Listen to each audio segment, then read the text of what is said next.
due to alcoholism since I was around 8 years old, and I've seen her particularly irregularly since I was around 12. In the photo on the right, I'm with my mom, and on the left, I'm with my dad around the age when it became just the two of us. For the past few years, I have found myself wondering more and more how my family situation will impact my development both emotionally and behaviorally. I had talked to family members, friends, and counselors, none of whom had any real answers for me, so I took matters into my own hands.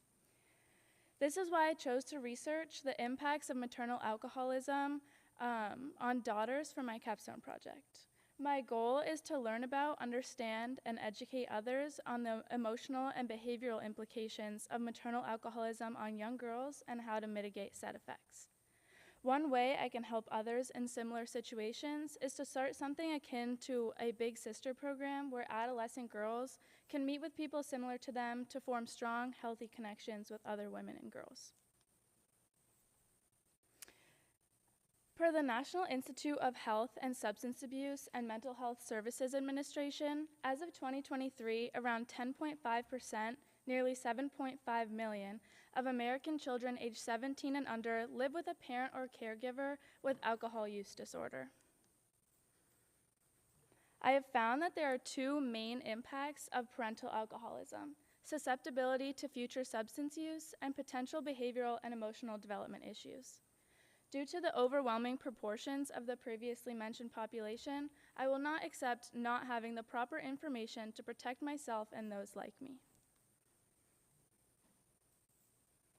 In Julia Shador's epidemiological study at UNC Chapel Hill on the lifetime prevalence of adolescent alcohol use, she found that there's a 40% prevalence rate in children aged 10 to 17, with 4% of children aged 10 and 90% of children aged 17. According to Francis L. Coleman in the Journal of Clinical Psychology, adult children of alcoholics, or ACOAs, are 4 to 6 times more likely to develop a drinking problem than people with parents without a drinking problem. Alcoholism can be passed down genetically, which increases susceptibility to addiction. Growing up with an alcoholic can also increase the likelihood of future alcohol abuse, possibly because it's a familiar environment. Ruth McGovern, author in the Psychological and Behavioral Sciences collection, says that the relationship quality between substance-using parents and their children may influence children to use substances in the future. In her study, McGovern found that children who were exposed to specifically maternal substance use were more likely to use substances than children who were not exposed to the use of any alcohol, use of any drugs, or problematic use of alcohol. In this case, substance use could include alcohol consumption, alcohol use disorders, or illicit drug use. McGovern also emphasizes the chain of events that can follow adolescent substance use, such as increased likelihood of, quote, criminal involvement, unprotected or regretted sexual activities, self-harm and suicide, and the later development of substance dependence, end quote. Similarly, according to the American Academy of Child and Adolescent Psychiatry, having an alcoholic parent can increase the likelihood of drug or alcohol abuse, delinquent behavior, risk-taking behaviors, or depression. These actions come from deeply rooted behavioral and emotional stunting. Emotions that come from having an alcoholic parent include guilt, embarrassment, anger, and anxiety. As Kathy Hall, a professor of psychology at the East Carolina University, mentioned, the most prevalent issues in this area are fear of abandonment, perfectionism, over-responsibility for others, and hypervigilance in future relationships. These could manifest as difficulty trusting partners or poorly dealing with criticism. Hall writes that children of alcoholics, quote, may take on a sense of hyper-responsibility where they believe they are responsible for anything bad that happens in their family, end quote. Interestingly, Hall has found that such an over-responsibility does not extend into positive events. When good things happen, people who have developed this mindset believe that it is due to luck or an external influence completely separate from themselves. This attitude can eventually carry over into events outside of family life, such as personal relationships, social situations, or in the workplace. Hall also notes how repeated negligent parental behavior teaches children of alcoholics not to trust anyone, even themselves.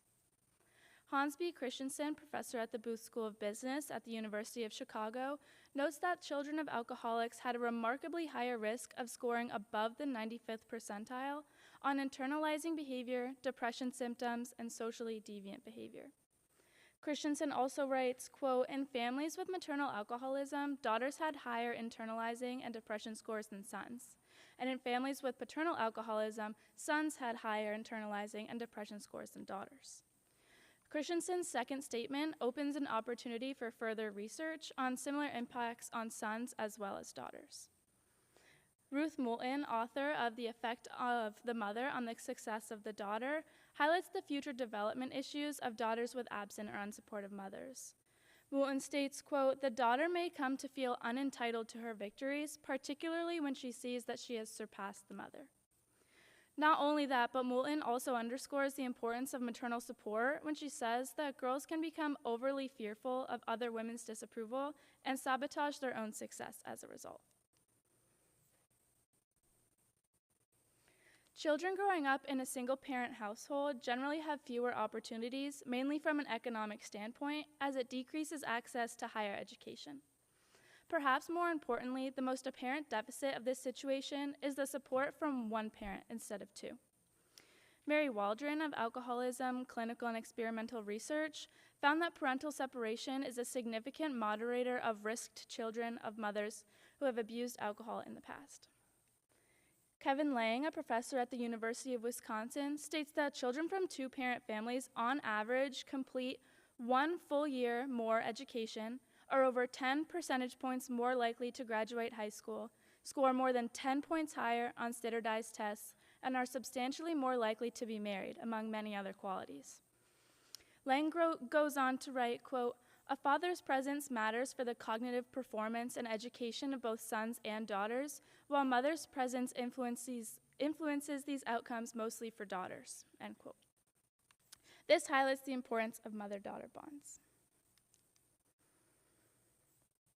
In response to the question, what challenges do you face as a single parent? Eric Warnstead, my father, said, quote, negotiating parental responsibilities with an addict is no way to co-parent. My stress comes from the worry that I am not giving Ella enough since she should be getting this unconditional love from two parents, not just one. And in answering the question, what has been the most challenging aspect of raising your daughter alone, my father replied with, quote, the internal stress of hoping your kid is okay is the most difficult because it never goes away. This is not relegated to just single parents. All parents have it, but I will give single parents more acknowledgement because you are carrying that burden alone. To begin mitigating the effects of this situation, I believe it would be necessary to identify the needs of adolescent girls and create an outcome that meets those needs. Especially during puberty, girls struggle with self-esteem and confidence. According to Nicoma Wood's master thesis from Kennesaw State University, during this time, girls want to know that they're not alone and greatly benefit from spending time with people similar to them. Female role models and mother-like figures are vital to this. Woods writes, quote, it is not only the coming together of these women to share their experiences, their differences, and similarities in order to serve the purpose of guiding young girls down the path of adulthood, but also the sharing of these experiences that provide increased options that young girls will have in dealing with their own lives. Similarly, Gloria Friedman of the Institute of Psychotherapy perfectly delivers her message, saying, quote, in addition to their maternal nurturing roles, one major task that mothers have is to hand down a legacy of womanhood, to teach it, cultivate and nurture it, and especially to share it and be an example of it. Having female role models can help build self-confidence and comfort when discussing sensitive topics.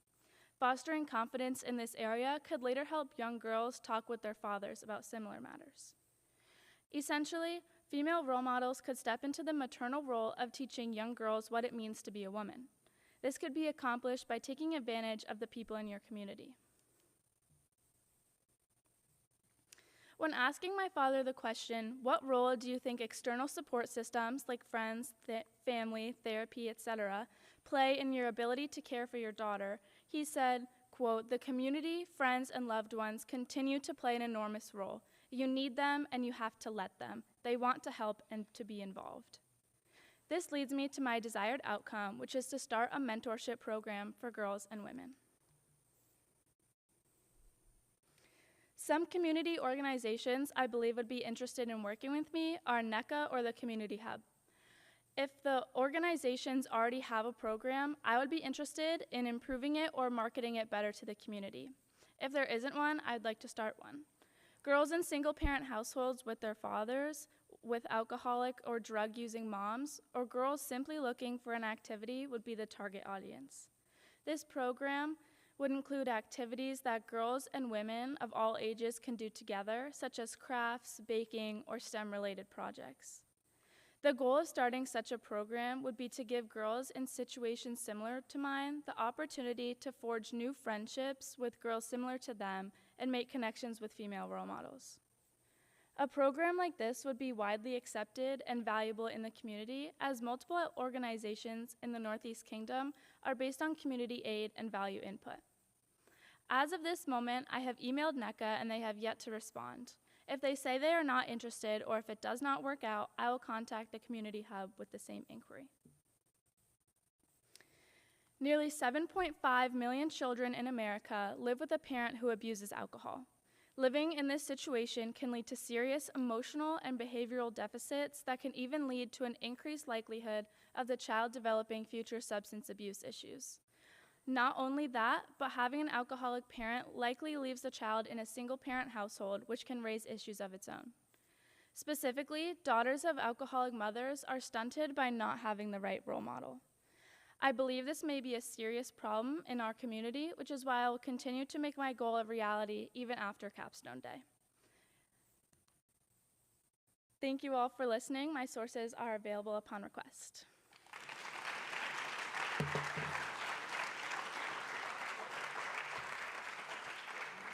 Are there any questions?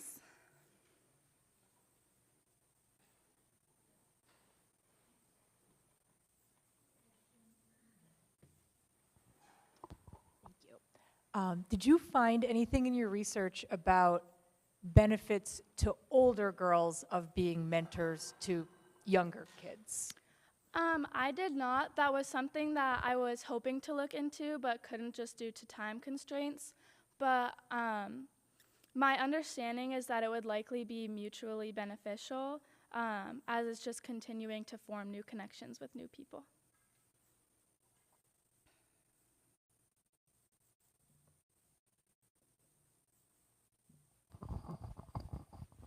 So congratulations, Ella. At the end, you answered the question I wrote down, so that's always a good style. But I do have a follow-up. So you said like something in the order of 7.5 million. I wonder, what about local data? Did you happen to come across what percentage of students in the Northeast Kingdom, say, or in Vermont even, might experience the same sort of thing? I haven't come across a statistic like that.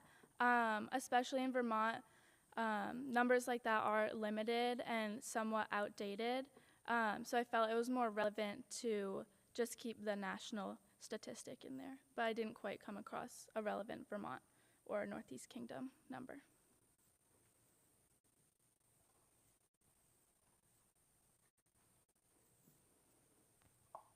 I was wondering if you experienced any of the struggles that you said that come with being a daughter of somebody who struggles with alcoholism. Yeah, I mean, it's a little more difficult to identify in yourself, I would say. But just moving through life, especially getting older and starting to be in relationships, going off to college, moving out of the house, that sort of thing, I've noticed that I'm trying to identify those in myself. Thank you. Congratulations, Ella. Amazing topic. While researching on your topic, personal experience, while doing the research, were there everything available to you what you were looking for? Or did you have a hard time finding something that you were looking for? I found that a lot of sources were from 10 plus years ago, which made it a little bit difficult. but most of those resources were mostly just general psychology sources, so they felt usable still in my research. It is a rather niche topic, specifically maternal effects on daughters. So I had a little bit of trouble finding specific resources, but the idea of parental alcoholism in general was a pretty widely researched topic. So I know you mentioned like more struggles with school and stuff. Did you think about any like smaller methods of like helping those kind of students while they're in like elementary and middle school, like stuff teachers could do or that kind of stuff? Not specifically. I think pretty much the overall message would just be to make connections and identify students that may be living in these conditions. As someone that works in a school, I can see it would maybe difficult to like truly do something about that for a student, but just making yourself known as someone they can always come to and to talk, things like that.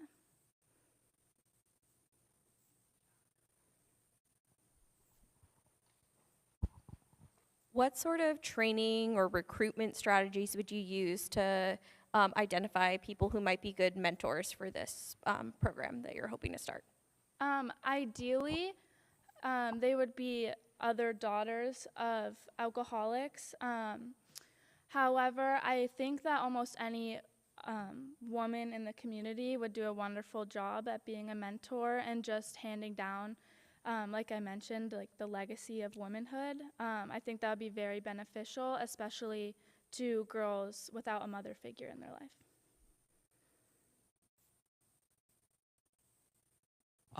Do you think that a similar support group for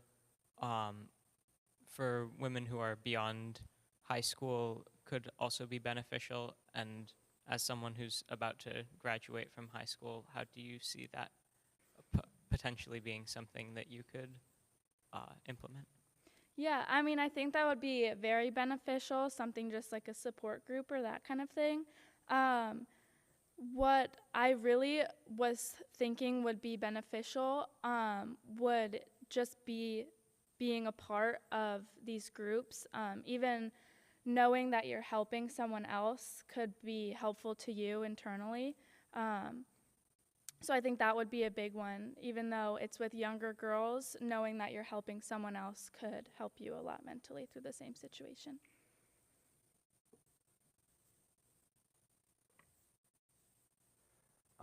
For if a parent is actively using alcohol or drugs, are there programs that you know of that would help them be able to get off while, and also helping the child work through the mental aspect of getting through that process?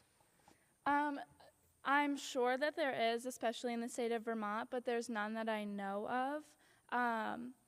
But I think through the school system all across Vermont, there's definitely programs for students to meet people like them in similar situations as them, but specifically not that I know of.